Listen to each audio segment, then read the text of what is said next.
ہے سجدہ اہل بیت علیہ السلام کو جو فرمان ہے سجدہ 3 چیزوں پہ نہیں ہو سکتی، اس کے علاوہ سب چیزوں پہ ہو سکتی ہے.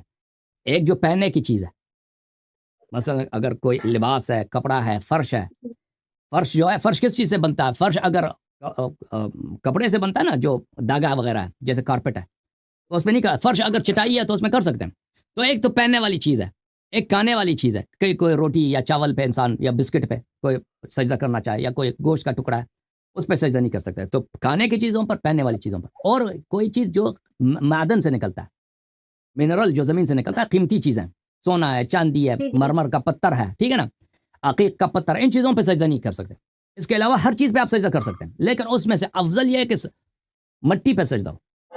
سجدہ کس چیز کا نام ہے؟ سجدہ یعنی انسان اپنے آپ کو چھوٹا ذلیل کرتا ہے اللہ کے سامنے کہ اللہ تو عزیز ہے، تو صاحب عزت ہے، میں گناہ کار، میں روسیا ہوں. سجدہ اس چیز کا نام ہے. تو اس کے لیے مناسب ہے کہ جو سب